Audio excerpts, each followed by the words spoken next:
Hello and welcome to the World Builders Library, known for comfortable seating, great views, ancient tomes, and a lot of inspired thinking on mundane subjects. I'm Lewis Nichols, and we spent 2024 doing a lot of work on world building by biome. For some reason, you guys are big on swamps. These videos consistently get views and even a few comments here and there. It makes a guy think, is there space on the shelf for a follow-up video? What more can I say about swamps? I've gone back and listened to the video that started it all. It's cleverly named exactly 12 minutes on world building swamps. I don't feel like that I left out much, but the question is, what can I add? Yeah, what about the strange and unique? Hag trees are pretty unique. These are extreme versions of willows. Extremely weird, that is. They're big, growing up to 300 feet plus, with the record sitting around an astonishing 450 feet. They grow in wet swamps, preferring to root in a few feet of water. The Drusby Shallow, where they are the most common, is 50,000 acres and home to about 60,000 hag trees. It's dim, but overall a very clean-looking swamp. It's shaded, not much room for other plant life other than the trees. Their weirdness starts at ground level as the trees stand on an array of thick roots coming together. The space underneath can be hundreds of square feet and tends to mound up over the decades or centuries of the tree's growth. It's dry land, lairs for dangerous beasts and camping grounds for travelers.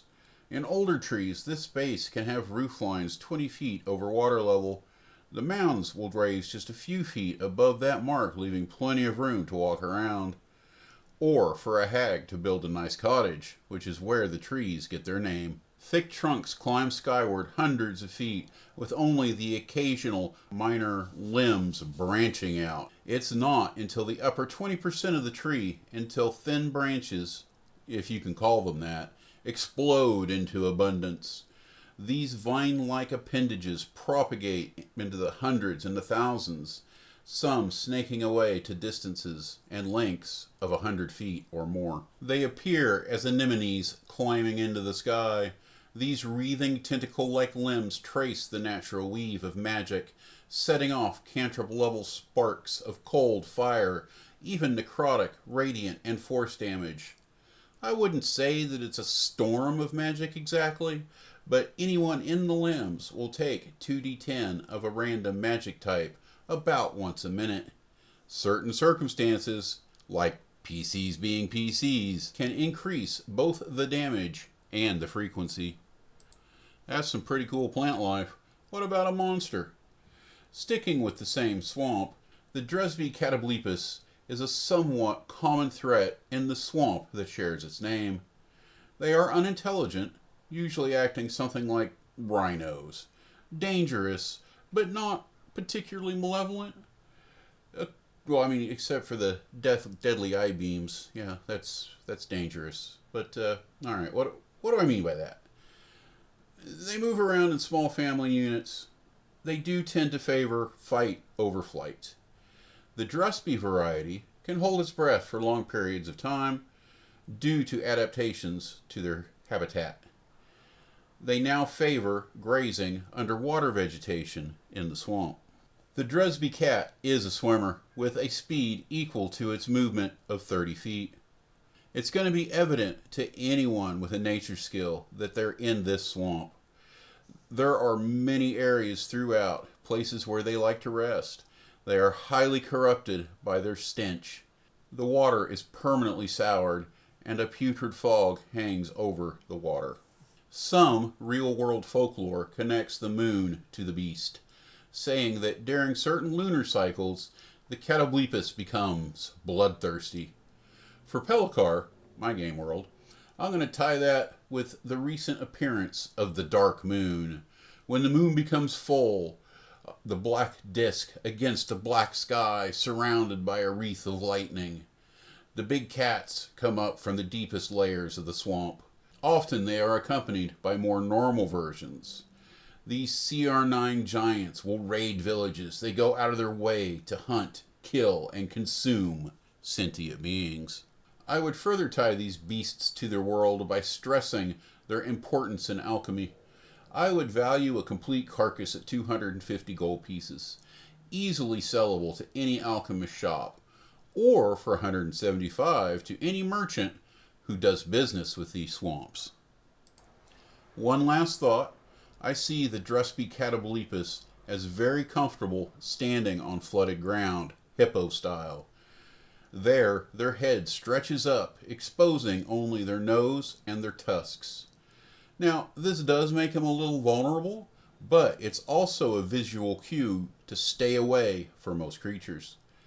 That means there's going to be mimics that use this, not that kind of mimic.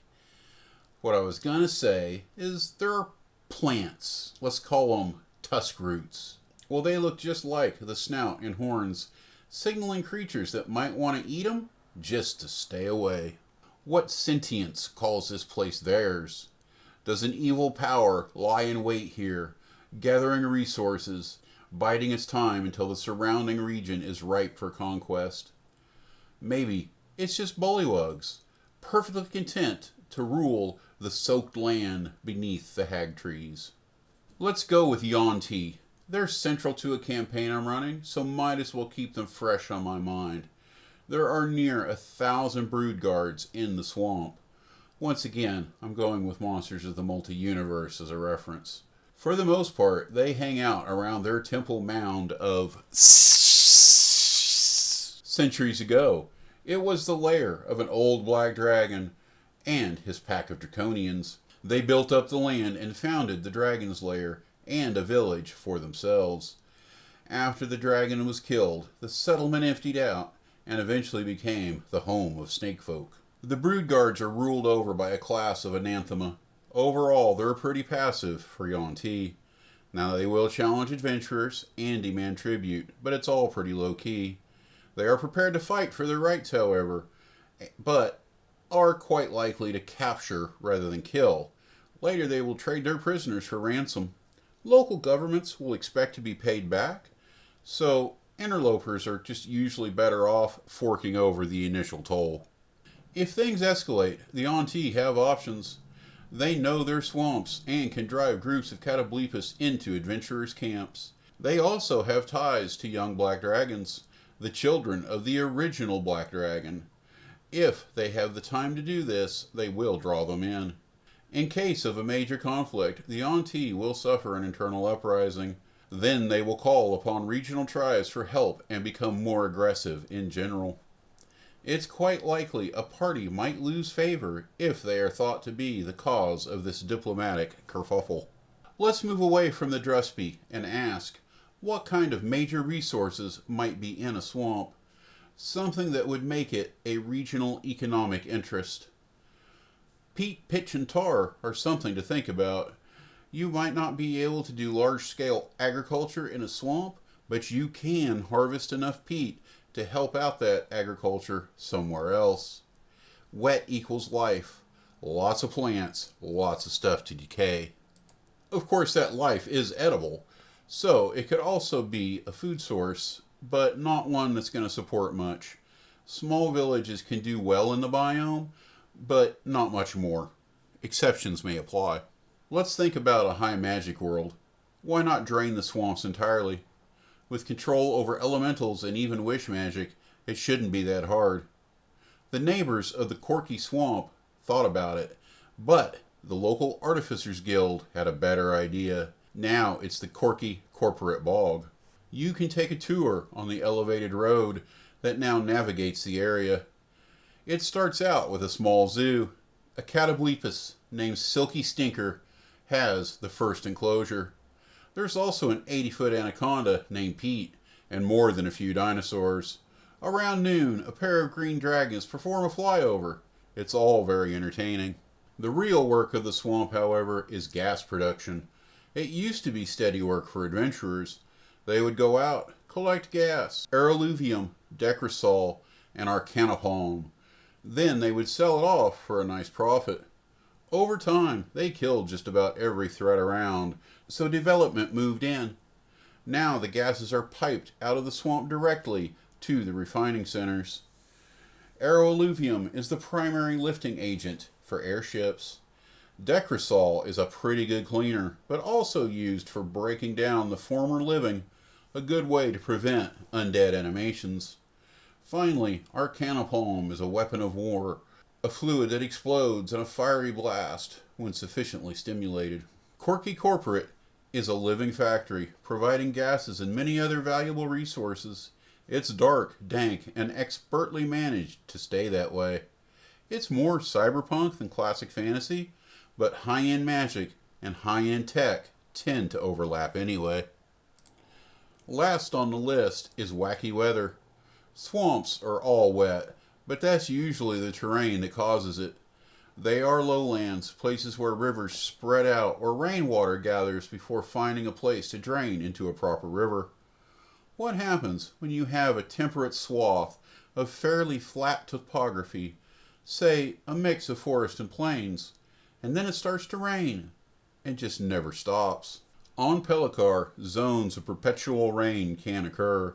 These PPZs vary between downpours, steady, and eternal drizzle.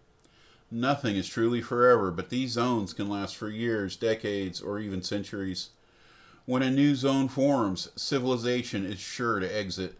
It's an end to agriculture, and even if you're at elevation, it's sure to change the landscape. Years 10 to 100, that's the sweet spot for adventure. People have left, sometimes abandoning valuables. Monsters have had time to move in. Fighting groups will have to deal with uncomfortable and unstable terrain. Vision is obscured, sightlines reduced.